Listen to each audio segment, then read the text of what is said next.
конце марта 2021 года президент России Владимир Путин поручил вернуть Республике Башкортостан 38,3% акций башкирской содовой компании, а еще 11,7% акций плюс одну акцию передать в доверительное управление. В результате этого Башкортостан получил контрольный пакет акций БСК. Теперь это самое крупное предприятие, которым сможет управлять регион. Таким образом, поставили точку в возможных махинациях с БСК. Именно государство будет определять будущее компании и решать все вопросы, связанные с его развитием, в том числе и с сырьевой базой. На второй день после судьбоносной для Башкортостана видеоконференции с президентом России Владимиром Путиным, на которой новость о передаче акций БСК стала известна всем, глава Башкортостана Ради Хабиров поехал в Стерлитамак встречаться с коллективом башкирской содовой компании. Здравствуйте, Ради Фаридович. Здравствуйте. Здравствуйте. Это завод управления? Да, это завод управления соды, Ради Фаридович. Это старинное, со всех, Вот, наверное, с основания. С основания. Да, вот. да, да. А год основания? 51 год. 51. Да. Ну, начали его строить, вот, получается, где-то после войны сразу, да? Да, да, да. Ну да, это видно. А. Это объект культурного наследия, наверное, еще, да? Совершенно верно. СРЭС, да? Ну да, и красивая архитектура. Ну, это история. Ладно. Вот нас приветствуют сотрудники. Да.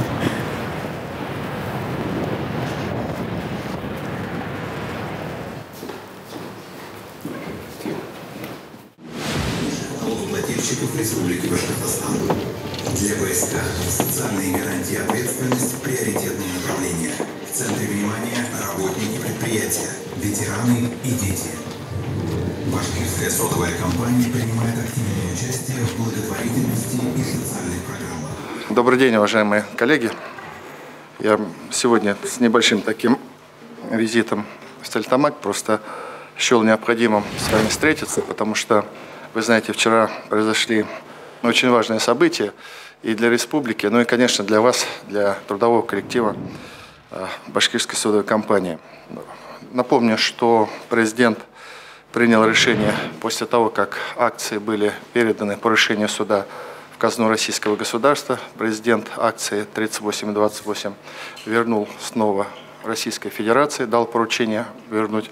И, соответственно, дал поручение вернуть нам 11,7 акций и плюс одну акцию для того, чтобы контрольный пакет акций был сейчас в республике, в субъекте Российской Федерации. То есть мы получаем контрольный пакет и ответственность за судьбу этого предприятия базово переходит, соответственно, на вас и на наши плечи, прежде всего.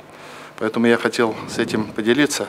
Безусловно, мы приветствуем это решение президента.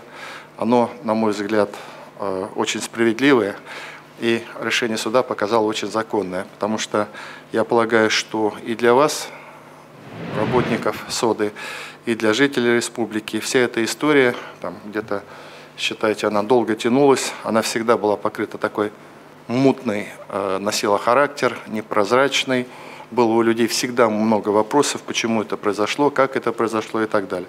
Вот на данный момент мы исходим из того, что вопрос о судьбе соды поставлен президентом страны точкой раз и навсегда.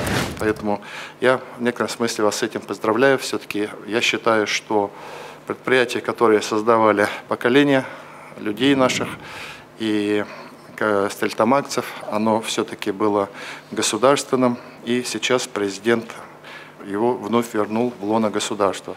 Безусловно, первым вопросом стоит это развитие предприятия. Оно многомерное. Это и модернизация, это, соответственно, просто ремонт какой-то косметический. Я вот сюда приезжал, сейчас посмотрел, но некоторые ваши здания, но без слез на них не посмотришь. И территорию надо, и просто какие-то базовые простые вещи навести. Очень важно технологически, соответственно, повысить качество предприятия. Заменить технологическое оборудование. Тут некоторые у вас оборудование, как мне вот докладывают. 70-го, 60-го года. 70-го, 60-го. Да, оно, наверное, работает, но если есть возможность, и сейчас оно появляется, надо его заменять и, соответственно, делать предприятие более эффективным.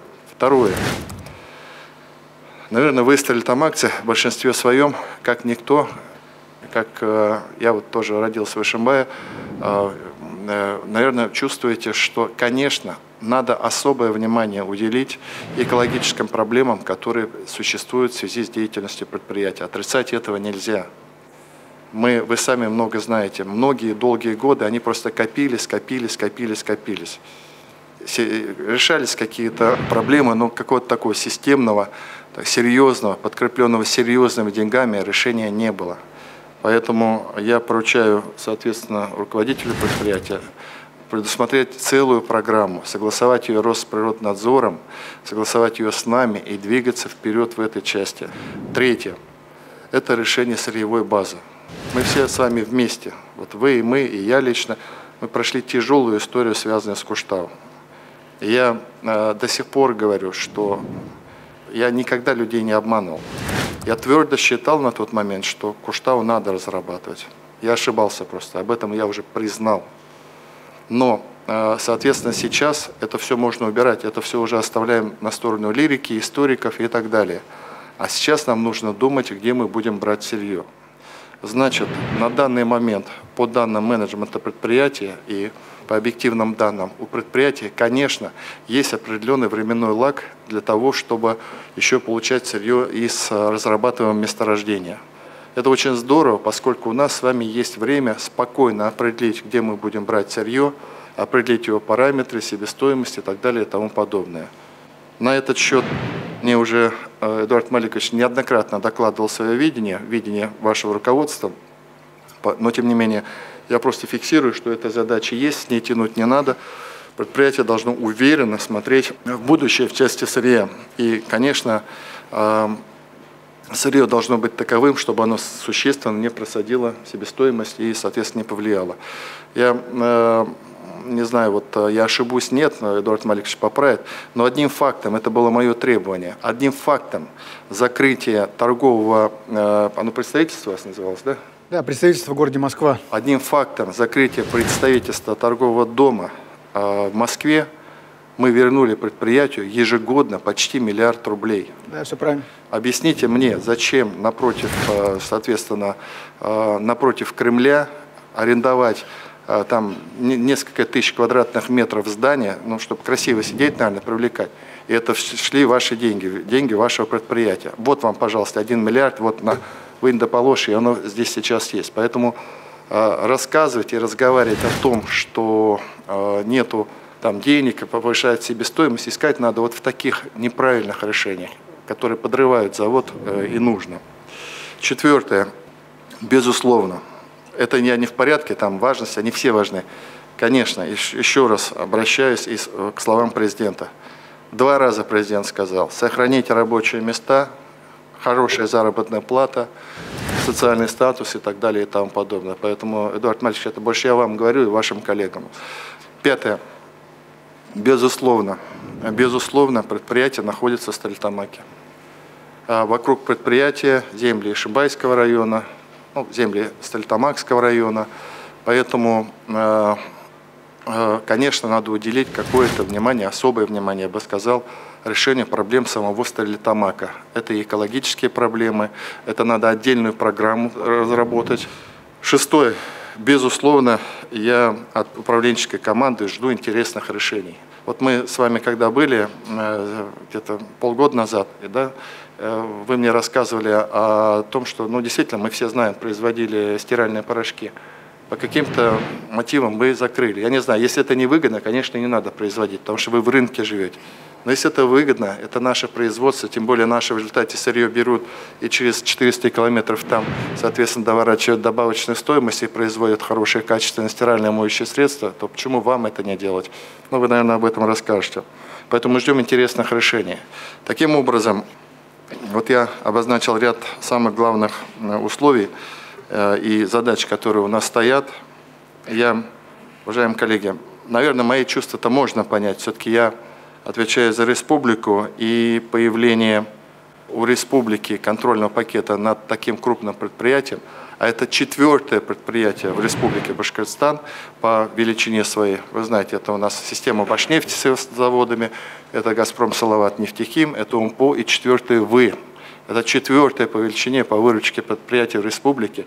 Поэтому, конечно, я рад, потому что я понимаю, что все мои усилия будут направлены на то, чтобы предприятие жило, развивалось и, соответственно, служило нашей республике.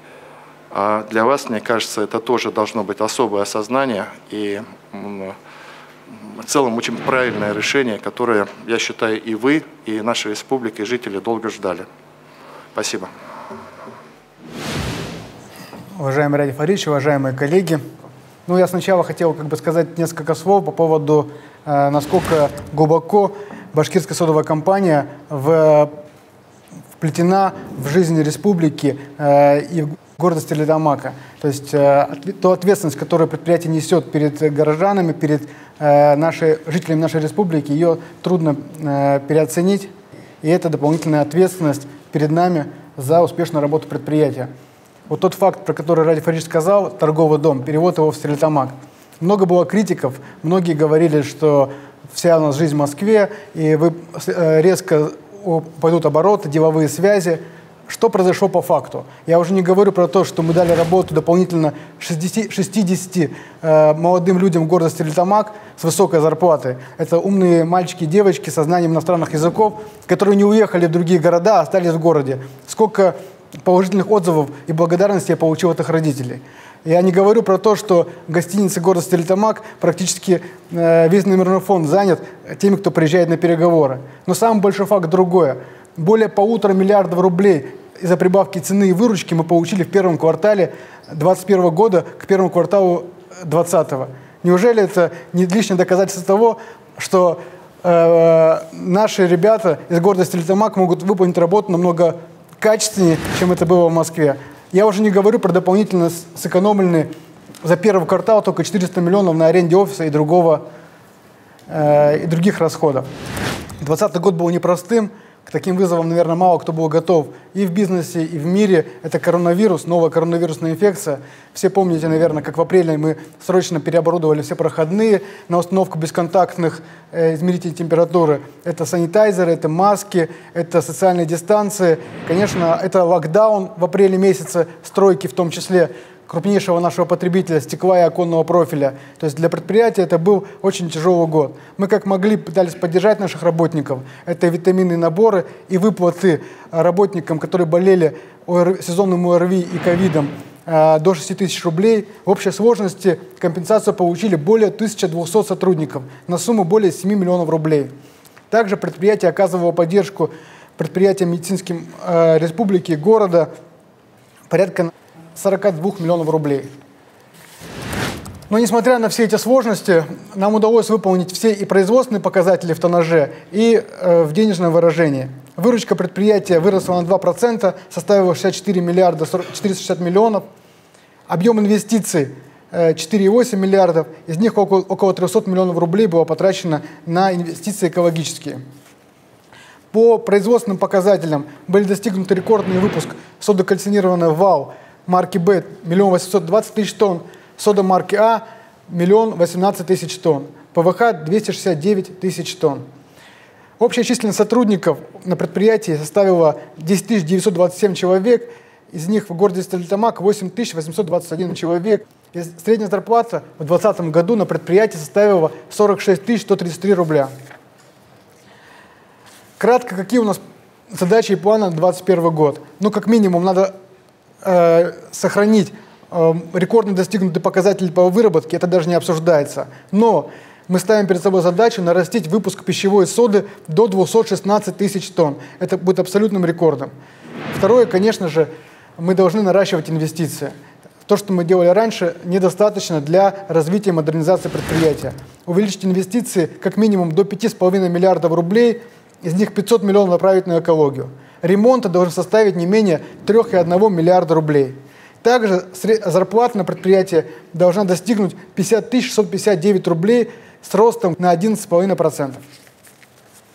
24 октября 2020 года Радий Фаридович был у нас на предприятии в закрытом расконсервированном цехе «Эколь» и сделал предложение просчитать финансово-экономическую модель и маркетинг возможной расконсервации данного предприятия. Мы проделали такую работу, выяснили, что у данного предприятия есть своя ниша по потребителям и в нашем регионе, и в близлежащих регионах, регионы Северного Кавказа, Казахстана. и оценили и поняли, что мы можем это предприятие расконсервировать. Это создали дополнительно 127 рабочих мест. В конце апреля мы торжественно откроем данное предприятие и с удовольствием пригласим главу республики на данное открытие. 24 октября прямо в цеху глава уже тогда дал поручение проработать 3 вопроса. Это сырье, это модернизация и это экология. По известняку, как я ранее докладывал главе республики, до 2026 года мы спокойно, стабильно работаем на действующем месторождении Шахтау. И у нас есть год-полтора, чтобы четко понять и ответить на вопрос, где мы работаем после 2026 года. У нас есть проработки, есть глубокая проработка отдельных проектов. Я думаю, что к осени мы данное решение Совета директоров вынесем и опубликуем, чтобы успокоить наших партнеров и инвесторов, банки, кредиторы, что и после 2026 года мы понимаем, на чем будет работать наше предприятие с незначительным увеличением по себестоимости. Отдельно Ради Фаридович поставил вопрос по экологии. У нас 2 большие экологические проблемы. Первое – это накопленный экологический эффект, экологическая проблема площадки СОДА. Как известно, нашему швамному накопителю уже более 75 лет. Мы складываем отходы в Белых морях. Конечно, не мы их не начали создавать, но они были до нас. Но нам это все дело нужно ликвидировать. Вторая проблема – это рекультивация полигона Цветаевский ртутных отходов.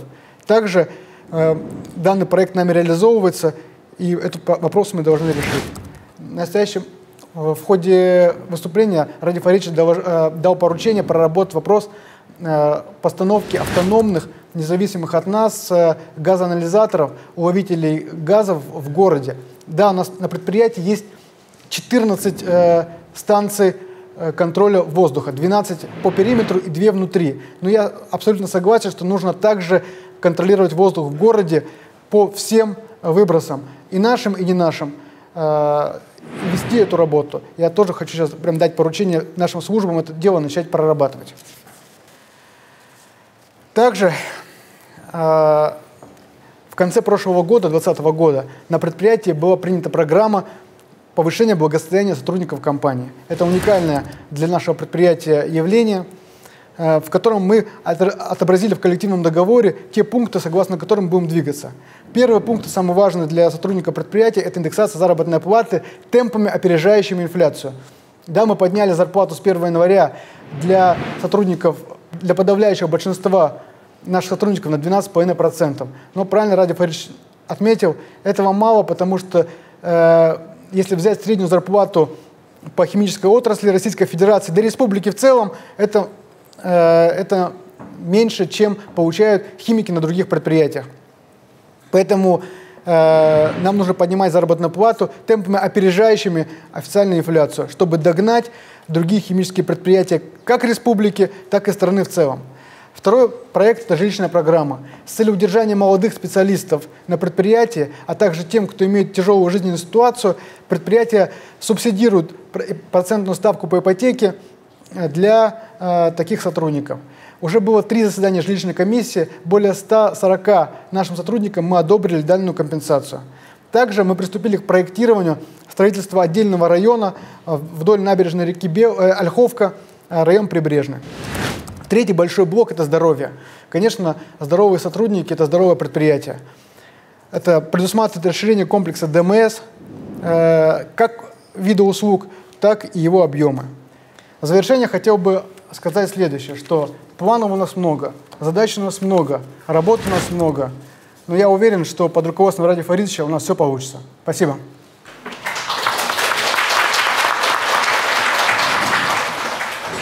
Спасибо большое. Я, правда, с большим удовольствием послушал доклад. Мне кажется, все довольно деловито. Единственное, разрешите несколько вопросов. Первое. Я хочу обратиться ко всем работникам предприятия и, конечно, к руководству. Вы прям возьмите себе, к руководству обращаясь, одной из главных задач, которая сейчас стоит, это противостоять коронавирусной инфекции. Я, поверьте, год кувыркаюсь с этой проблемой, если можно так сказать. И сталый мастер, и швец, и жнец. Я хорошо понимаю, как она развивается, происходит, потому что, по сути, врачом стал за это время. Поэтому я вам хочу сказать, а уж поверьте, она никуда не ушла. Мы еще болеем. Конечно, эпидемиологическая ситуация стала значительно лучше. Но поверьте мне, что люди каждый день умирают. Главная задача, я ставлю вакцинацию. Поэтому я прошу до завтра мне представить, сколько вам вакцин надо, я вам сюда ее отправлю. У вас медицинский пункт есть, если надо, своих отправим врачей, и надо вот организованно делать. Но при этом людям надо очень мягко объяснять. Все время пытаются преподнести, что российские власти или там глава республики пытаются кого-то насильно вакцинировать. Ничего такого нету. Я про себя могу сказать, вот с момента начала инфекции я боялся заболеть, во-первых, по одной простой причине. У меня крепкое довольно здоровье, я думал, там, как и многие, наверное, что там, заболею, там, вылечусь. Но я боялся заболеть, потому что нельзя было мне так, штурвал, как говорится, управление выпускать. Поэтому, как только вакцина появилась, я в начале сентября вакцинировался. В начале сентября вакцинировался, прошло там, по-моему, 2,5 недели, и вторую я сделал. Ну, видите, я общаюсь, хожу. Я, наверное, в республике нет человека, кто бы столько общался с широким кругом людей, потому что я не прекращал свою работу. Меня не прихватывает. Хотя антитела растут даже периодически. Почему? Потому что, ну, как я это понимаю, там, что, значит, где-то меня ударяет инфекция, но у меня организм отторгает. Поэтому я вас очень прошу внимательно подумать над этой историей, а вам провести нормально. Надо врачей прислать, пришлем. Надо специалистов, которые расскажут, пришлем. Но вакцинация – это вот важнейшая задача, которую я всех очень попрошу. Что я еще попросил бы? Вот обратите внимание, вот, Эдуард Мальевич, вы человек современный, молодой, и у вас команда интересная, со многими замами вашим знаком. Вот вам сейчас надо понять место вашего предприятия в системе международного разделения труда и рынка в Российской Федерации. Вам нужны знания. Потому что раньше эти вопросы базово решались вашими акционерами. Так? А сейчас это вы будете решать. Это вы будете давать предложения совету директоров, куда двигаться, как делаться, о промышленной политике, ценовой политике. Вам нужно понять, очень глубоко это изучить. Поэтому что я предлагаю? Ну, во-первых, я вам сказал, даже простой момент. Вот, Тимур Александрович, у нас, по-моему, 9-го, да, форум наш. На форум успеете, не успеете, пригласите специалистов, химиков, пригласите Российский химический союз. Потому что сейчас новая данность у нас существует. У нас есть данность, что предприятие принадлежит государству, 95%, так, в части там, Российской Федерации, Республики. И менеджмент сам должен принимать решения. Вам нужны знания, очень задумайтесь. А мы, соответственно, будем помогать. Я очень приветствую. Ну, не знаю, насколько там коллективы ваши, это, наверное, профсоюзный комитет с вами должен работать. Вот то, что перечислили, очень, на мой взгляд, хорошо выглядит. Редко сейчас осталось мало предприятий, которые подобные программы поддержки своих работников делают, и субсидирование, и вот очень хорошая история. Значит, у меня какая, Юрий Вальдемарович, помогайте, пожалуйста, по части вот той территории, которая набережная, то есть прибрежной территории. Пусть они делают проект межевания, полностью сделают и начинают там помогать, там уже определитесь, как строить будете. Сделайте красивый микрорайон, и где бы были. Там, где надо, и мы туда потом зайдем комфортной средой, какими-то мероприятиями. Поэтому так. Я вот завершая, знаете, что хотел сказать?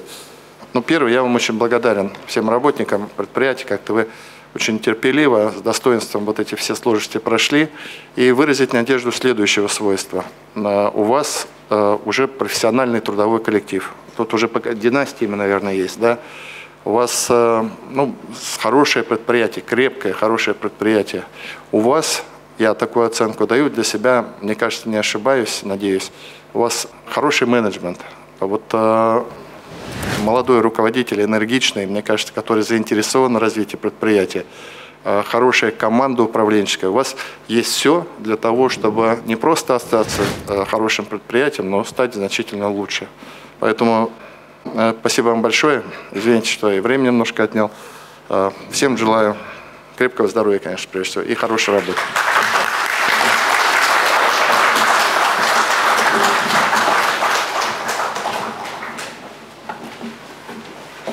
До свидания. Спасибо. Ратфрич, позвольте сразу на второй день после того, как президент страны объявил о передаче части пакета акций БСК, вы встретились с коллективом этой компании? Конечно. Потому что, знаете, я людям хотел объяснить суть решения президента. И просто, что сейчас такая эйфория там у некоторых, вот предприятие пришло в республику. А это на самом деле я расцениваю как большая ответственность, потому что сейчас мы раньше могли кивать на каких-то там инвесторов, которые где-то там живут, а сейчас все на нас. Вот любая ошибка предприятия уже будет связываться с моей фамилией, с моим именем. Я-то это хорошо понимаю, и предприятие должно понимать, и директор понимать, поэтому вот сейчас обсудили. Пока все ровно. Мы же все это время не сидели, не ждали решения суда. Я был твердо уверен в решениях президента, какие они будут. По крайней мере, надеялся. И поэтому мы не сидели сложа руки. Мы уже рассматриваем ряд программ экологических по модернизации. Мы ряд уже за это время, только когда еще мы вообще не имели отношения, мы уже с руководством заключили 2 инвестиционных соглашения. Поэтому, так. А наши шаги дальнейшие какие будут? Я попросил к субботе, во-первых, первое, я сказал, вакцинация. Здоровье. Бережем коллектив. Да, бережем коллектив. Это вроде мелочь, некоторые говорят, но это не мелочь, это важно. Потом в субботу мы обсудим уже у меня в таком закрытом режиме программы модернизации. Примерно посмотрим финансовый план на 2021 год.